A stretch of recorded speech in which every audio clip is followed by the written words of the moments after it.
Hello दोस्तों, नमस्कार। दिन भर की सारी बड़ी खबर बिना देरी के आपको बताएंगे, जहां सबसे पहले बताएंगे जम्मू कश्मीर के एलजी मनोज सिन्हा ने आतंकवादियों के घुसपैठ को देखते हुए बहुत बड़ा फैसला ले लिया है। जी हां, जैसा कि पीओके में आतंकवादी मीटिंग कर रहे हैं और भारत को दहलाने की कोशिश में लगे हुए, इसी बीच इस एक्शन ने पूरे देश में तहलका मचा दिया है। दोस्तों बताएंगे क्या फैसला लिया है मनोज सिन्हा जी ने, तो वही बताएंगे। सुधरता नहीं दिखाई दे रहा पाकिस्तान, एलओसी पर फिर एक बार कर दी बड़ी फायरिंग, गोलीबारी में भारतीय जवान घायल। तो वहीं क्या एलोन मस्क के जरिए अमेरिका से बातचीत बढ़ा रहा है बांग्लादेश, क्या है इसका नया दाव, तो वहीं बताएंगे। अमेरिकी मीडिया ने भी माना पीएम मोदी बेहतरीन वार्ताकार हैं, कहा पूरी दुनिया के नेताओं को भी इससे सीखना चाहिए। तो वहीं दोस्तों दिल्ली में ट्रिपल इंजन सरकार बनाने की कवायद तेज, आम आदमी पार्टी के इतने पार्षद हुए बीजेपी में शामिल, बहुत बड़ी खबर। आखिर किसने ये कहा कि बीजेपी नीतीश कुमार के साथ नहीं लड़ेगी विधानसभा चुनाव, जिसने मचा दिया तहलका, सारी जानकारियां विस्तार से बताने वाले हैं। मानते हैं कि अपना भारत इन आतंकवादियों का खात्मा जब चाहे तब कर सकता है, खाली भारत उस समय का इंतजार कर रहा है। तो इस वीडियो को लाइक करके, चैनल को सब्सक्राइब करके, बेल आइकन दबा के कमेंट में जय हिंद अवश्य कह दीजिएगा। बात कर लेते हैं पहली और सबसे बड़ी खबर की, जहां जम्मू कश्मीर के एलजी मनोज सिन्हा का बड़ा एक्शन, आतंकियों की मदद करने वाले 3 सरकारी कर्मचारियों को कर दिया बर्खास्त। बता दें जम्मू और कश्मीर के एलजी मनोज सिन्हा ने 3 सरकारी कर्मचारियों को आतंकवाद संबंधित गतिविधियों के आरोप में बर्खास्त कर दिया है। इन कर्मचारियों में एक पुलिस कांस्टेबल, एक शिक्षक और एक वन विभाग का कर्मचारी शामिल है। आरोप है कि इन तीनों पर आतंकी गतिविधियों में हथियारों का इंतजाम करना, आतंकी हमलों के लिए निशाने बताना और घाटी में हिंसक विरोध प्रदर्शन भड़काना शामिल है। ये सब काम पाकिस्तान और पीओके में बैठे आकाओं के इशारे पर किया गया। जी हां, निकाले गए 3 कर्मचारियों में पुलिस कांस्टेबल फिरदौस अहमद भट्ट, टीचर मोहम्मद अशरफ भट्ट और वन विभाग का कर्मचारी निसार अहमद खान शामिल है। इन्हें भारतीय संविधान के अनुच्छेद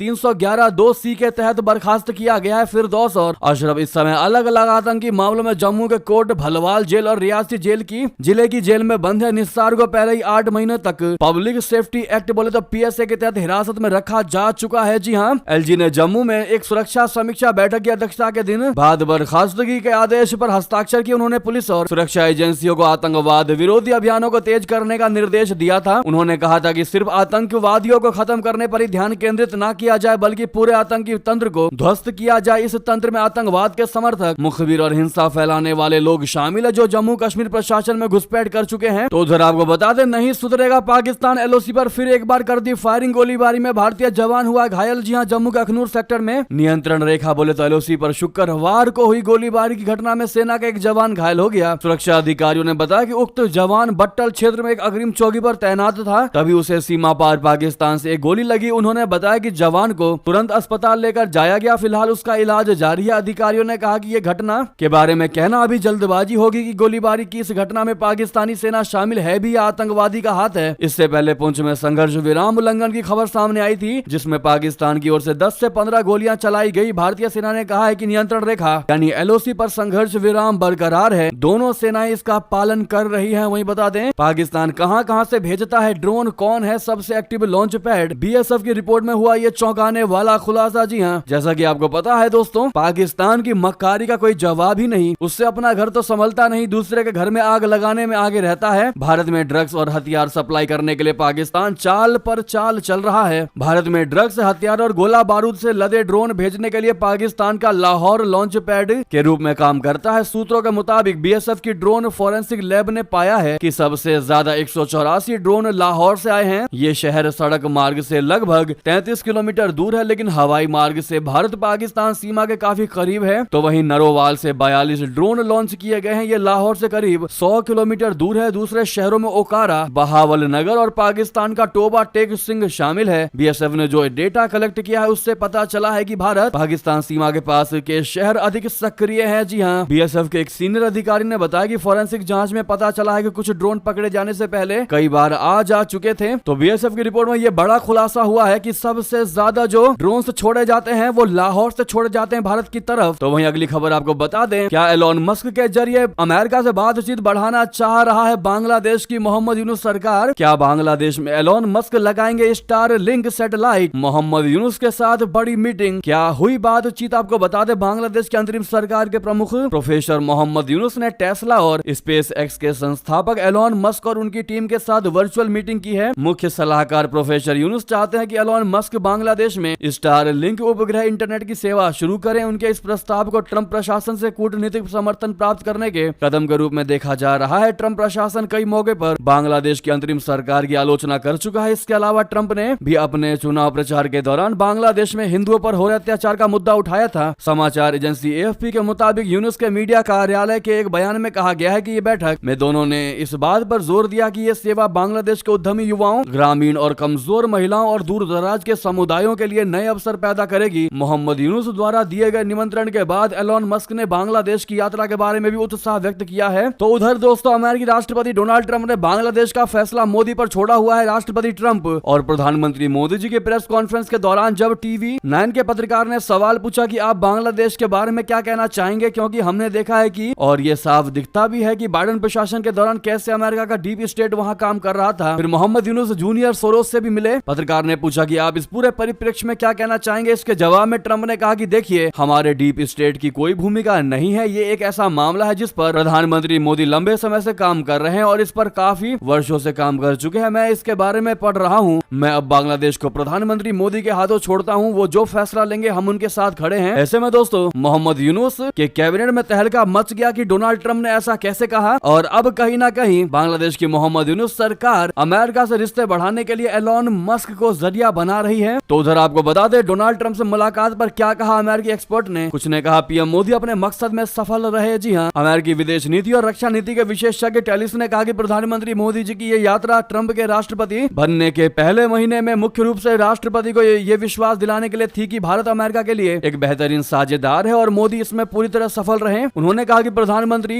ने यह सुनिश्चित करना चाहा था कि ट्रंप की व्यापार से संबंधित नीतियों से भारत को कुछ राहत मिले। ये एक मोदी मैक्स मैजिक यात्रा थी, क्योंकि ट्रंप जैसी शख्सियत को मनाना आसान नहीं होता। प्रेस कॉन्फ्रेंस के दौरान उनके इंटरैक्शन को देखकर मुझे लगता है कि प्रधानमंत्री ने जो उद्देश्य रखा था वो पूरा कर लिया है। अमेरिका के प्रमुख मीडिया हाउस CNN ने तो पीएम मोदी की जमकर तारीफ कर दी और उन्हें बेहतरीन वार्ताकार बता दिया। CNN ने लिखा है कि दुनिया के अन्य नेताओं को भी पीएम मोदी से सीखना चाहिए कि किस तरह ट्रंप के साथ बातचीत की जानी चाहिए। CNN के वरिष्ठ पत्रकार विल रिप्ले ने कहा कि मुझे लगता है कि पहले जापान के प्रधानमंत्री इशिबा के साथ ट्रंप की अच्छी बैठक हुई। अब प्रधानमंत्री मोदी के साथ भी ट्रंप की बैठक काफी सकारात्मक रही। ये मास्टर क्लास है दुनिया भर के नेताओं के लिए, ताकि वे जान सके कि राष्ट्रपति ट्रंप के साथ कैसे बातचीत करनी है, यानी नेगोशिएशन करना है। गौरतलब है कि पीएम मोदी और राष्ट्रपति ट्रंप की मुलाकात ऐसे वक्त हुई जब राष्ट्रपति ट्रंप ने कुछ घंटे पहले ही रेसिप्रोकल टैरिफ लगाने का ऐलान किया था। CNN के पत्रकार रिप्ले ने कहा कि भारतीय प्रधानमंत्री ने हालात को समझा और अगर वे चूकते तो स्थिति बिगड़ सकती थी। विपरीत परिस्थिति के बावजूद दोनों देशों के नेताओं में अच्छी बातचीत हुई और व्यापार, ऊर्जा, सैन्य आदि मुद्दों पर अहम समझौते हुए।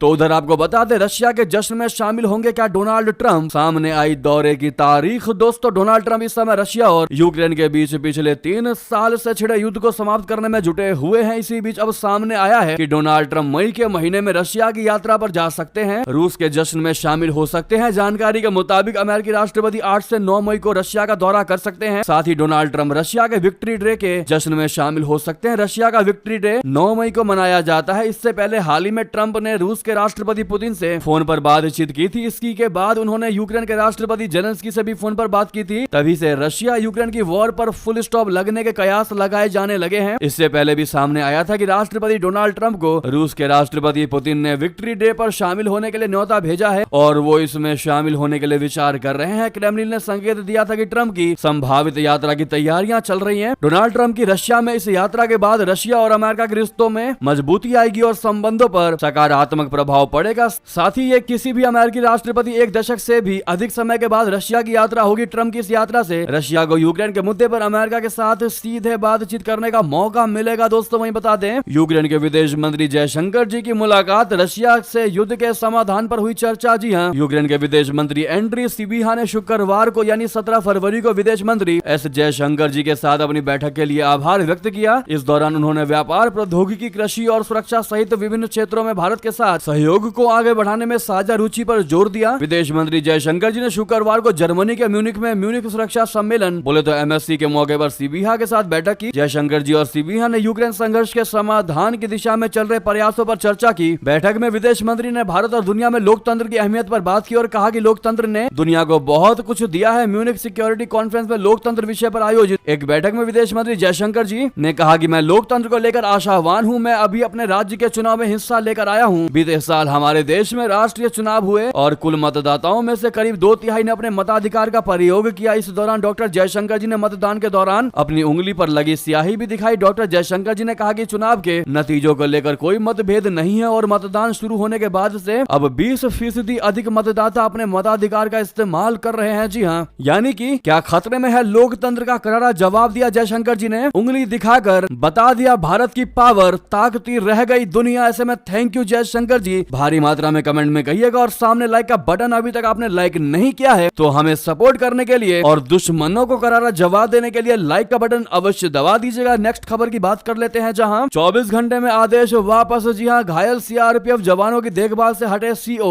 अब 8 ग्राउंड कमांडर हुए तैनात। दोस्तों, मणिपुर के इम्फाल पश्चिम जिले के लामफेल में स्थित सीआरपीएफ के एक शिविर में हवलदार संजय कुमार ने अपने साथियों पर ताबड़तोड़ गोलियां चला दी थी। इस घटना में एक उप निरीक्षक और एक सिपाही की मौत हो गई। बाद में हवलदार संजय ने खुद को भी गोली मार ली थी। उसने भी मौके पर ही दम तोड़ दिया था। फायरिंग की घटना में 8 अन्य जवान घायल हुए हैं। सभी घायलों का इलाज क्षेत्रीय आयुर्विज्ञान संस्थान इम्फाल में चल रहा है। बल की तरफ से शुक्रवार को एक ऐसा आदेश निकाला गया जो चर्चा का केंद्र बन गया। घायलों की देखभाल के लिए 8 कमांडेंट की ड्यूटी लगा दी गई। सीआरपीएफ में पहले भी बड़ी घटनाएं हुई हैं, लेकिन इस तरह से प्रत्येक घायल जवान की देखभाल के लिए कमांडेंट को तैनात करना, ऐसा आदेश देखने को नहीं मिला था। बल के अफसरों का कहना था कि ऐसे मामले में ज्यादा आवश्यकता तो डॉक्टरों की रहती है। शनिवार को उक्त आदेश वापस ले लिया गया। अब कमांडेंट की जगह पर सीआरपीएफ के 8 सहायक कमांडेंट और एसओ को घायल का ध्यान रखने की जिम्मेदारी दी गई है। ये अधिकारी भी उन्हें बटालियनों से आएंगे, जहां से कमांडेंट को 3-3 घंटे की शिफ्ट में RIMS इम्फाल में तैनात किया गया था। दोस्तों, वहीं बता दें, 21 का संदिग्ध सदस्य मोहम्मद उस्मान पाकिस्तान में हुआ अरेस्ट। संबल जिले के दीपा सराय दंगों से इसका खास कनेक्शन। दोस्तों, मोहम्मद उस्मान जो संबल जिले के दीपा सराय इलाके का रहने वाला है, पाकिस्तान में गिरफ्तार किया गया है। पाकिस्तान ने इसकी जानकारी भारत के विदेश मंत्रालय को दी है। दीपा सराय वही इलाका है जहां हाल ही में दंगा हुआ था और इसी इलाके में कई संदिग्ध गतिविधियां भी जुड़ी हुई हैं। सूत्रों से मिली जानकारी के मुताबिक दीपा सराय से पहले भी आतंकी संगठनों से जुड़े लोग पकड़े जा चुके हैं। 21 यानी अलकायदा इंडियन सब कॉन्टिनेंट का प्रमुख मौलाना असीम उमर भी इसी इलाके का रहने वाला था, जिसे 2019 में अफगानिस्तान में अमेरिकी सेना ने मार गिराया था। इसके अलावा इस इलाके में कई लोग लापता हो चुके हैं और खुफिया एजेंसियों को जानकारी मिली है कि ये लोग अलकायदा और अन्य आतंकवादी संगठनों से जुड़े हुए हैं। दोस्तों, तो वहीं आपको बता दें, स्विस राज्य सचिव ने कहा भारत सबका मित्र है, वैश्विक मुद्दों में निभाएगी बड़ी भूमिका। जी हां, स्विट्जरलैंड के राज्य सचिव अलेक्जेंडर फैजल ने भारत की बढ़ती वैश्विक भूमिका और इसके रचनात्मक प्रभाव को लेकर भरोसा जताया है। उनका मानना है कि भारत एक ऐसा देश है जो न केवल अपने पड़ोसियों से बल्कि पूरी दुनिया से दोस्ताना संबंधों को बढ़ावा देता है। उनके मुताबिक भारत की भूमिका भविष्य में और भी महत्वपूर्ण हो सकती है, खासकर वैश्विक साउथ के लिए, और इसका सकारात्मक प्रभाव पूरी दुनिया पर पड़ेगा। स्विस राज्य सचिव ने हाल में ही ANI के साथ बातचीत में भारत की बढ़ती वैश्विक उपस्थिति और नेतृत्व पर अपनी बात रखी। उन्होंने कहा कि भारत अब सिर्फ दक्षिण एशिया तक सीमित नहीं है, बल्कि ये ग्लोबल साउथ का एक प्रमुख नेता बन चुका है। भारत की भूमिका वैश्विक स्तर पर अहम होती जा रही है और प्रधानमंत्री नरेंद्र मोदी के नेतृत्व में भारत का प्रभाव दुनिया भर में बढ़ा है। तो वहीं बता दें, दिल्ली में ट्रिपल इंजन सरकार बनाने की कवायद हुई तेज। आम आदमी पार्टी के 3 पार्षद हुए बीजेपी में शामिल। जी हां, दिल्ली में विधानसभा चुनाव जीतने के बाद भारतीय जनता पार्टी ने ट्रिपल इंजन की सरकार बनने की कवायद तेज कर दी है। आम आदमी पार्टी के 3 मौजूदा पार्षद बीजेपी में शामिल हो गए हैं। दिल्ली बीजेपी अध्यक्ष वीरेंद्र सचदेवा ने तीनों पार्षदों को पार्टी की सदस्यता दिलवाई है। आम आदमी पार्टी के जो पार्षद बीजेपी में शामिल हुए हैं उनमें एंड्रयूजगंज से पार्षद अनिता बसोया, RK पुरम से पार्षद धर्मवीर और चपराना वार्ड 152 से पार्षद निखिल शामिल है। दिल्ली विधानसभा में प्रचंड जीत के बाद अब बीजेपी की नजरें MCD पर भी हैं। इसी साल अप्रैल में दिल्ली नगर निगम के मेयर का चुनाव भी होना है। दिल्ली विधानसभा चुनाव में जीत के बाद अब MCD में भी बीजेपी का पलड़ा भारी होगा। विधानसभा चुनाव में बीजेपी ने 48 सीटें हासिल की हैं, तो वहीं आम आदमी पार्टी के खाते में 22 सीटें आई हैं। जी हां दोस्तों, तो उधर आपको बता दें, लालू यादव की पार्टी के नेता का सबसे बड़ा दावा, कहा बीजेपी नीतीश कुमार के साथ नहीं लड़ेगी विधानसभा चुनाव। जी हां, बिहार में इस साल अक्टूबर-नवंबर में होने वाले विधानसभा चुनाव से पहले प्रदेश में सियासी सरगर्मियां तेज होने लगी हैं। इसी बीच राष्ट्रीय जनता दल बोले तो RJD ने मुख्यमंत्री नीतीश कुमार को लेकर बड़ा दावा किया है। RJD के मुख्य प्रवक्ता शक्ति यादव ने कहा कि बीजेपी नीतीश कुमार के साथ विधानसभा चुनाव नहीं लड़ेगी। उन्होंने कहा कि मैं डंके की चोट पर यह बात कह रहा हूं कि कुछ दिन और साथ रखने के बाद बीजेपी नीतीश कुमार को ड्रॉप करेगी। RJD नेता ने दावा किया कि बीजेपी ऐसा परसेप्शन खड़ा करना चाहती है जिससे लगे कि नीतीश कुमार फिजिकली एवं मेंटली खत्म हो चुके हैं। बीजेपी नीतीश की पिछलग्गू बनकर नहीं रहेगी। नीतीश सब कुछ जानते हैं। मुझे इस बात की भी आशंका है कि बीजेपी नीतीश कुमार को मेडिकल ट्रीटमेंट के नाम पर भर्ती ना करा दे, फर्जी बुलेटिन जारी कर दे कि चुनाव तक नीतीश ने किसी व्यक्ति को मुख्यमंत्री बनने का आशीर्वाद दे दिया है। किसी भी नेता का नाम आगे करके कह दिया जाएगा कि इनको मुख्यमंत्री बनाने को कहा है नीतीश कुमार ने। ऐसे में दोस्तों, इस लालू यादव की पार्टी के नेता का जो बयान आया है, इसको आप किस नजरिए से देखते हैं और आपकी आपकी क्या इस पर राय है अवश्य बताइएगा कमेंट में लिखकर। बहरहाल ये थी की सारी बड़ी खबरें, आपको खबर कैसी लगी कमेंट में अवश्य लिखकर बताइएगा। साथ ही साथ इस वीडियो को भी लाइक करके चैनल को सब्सक्राइब करके बेल आइकन दबा के जय हिंद अवश्य कह दीजिएगा